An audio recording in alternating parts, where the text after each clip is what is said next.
তুমি চিল্লা লাভ নাই, তোমার কথা কেউ বোঝে না। জোরে বলো, জোরে বলো। কি কয় হালা ভট ভট করে?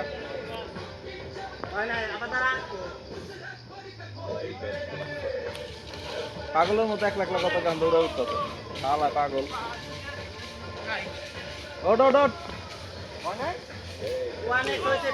বন্ধু তুই পয়রা যা, তাহলে ভিডিও ভাইরাল হবো।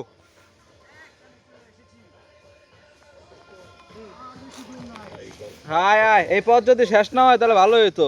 বাংলাদেশের সব তেল যে তোর গোয়ার ভিতরে লাগে, হে বড় করে বুঝতে আছে মানুষ। হ্যাঁ তুই বিয়ার গিলস। এখানে অনেক ছিল, এখানে ছিল টার্কিশ, যেটা খেয়ে জীবন যাপন করতে হবে। বলো তোমার হ্যাঁ, তুমি কি করেছো? তুমি নাইমে আবার উঠো, তাহলে মনে করবো তুমি টপ। সত্যি বলতে বিয়ার গিলস আমার প্রায় প্রথমেই একজন সেলিব্রিটি যাকে আমি আইডল হিসেবে দেখতে চাইছিলাম বা দেখছি। কোন জায়গায় বিয়ার গিলস থাকে কই? তাহলে এটা কিন্তু ডিসকভারি চ্যানেলে আমি প্রায় দেখতাম। সারা জীবন দেখছিস কার্টুন নেটওয়ার্ক, তুই ডিসকভারি কবে দেখছিস? হ্যাঁ, আমি ডিসকভারি চ্যানেলে দেখছি।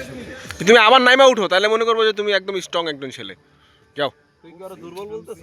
তুমি যা উঠো, আবার নামো দেখি এই ভিডিও অন ক্যামেরায়। তোমাকে দেওয়া হবে $500 মিলিয়ন। যাও পাবা, এনজয় হলেই।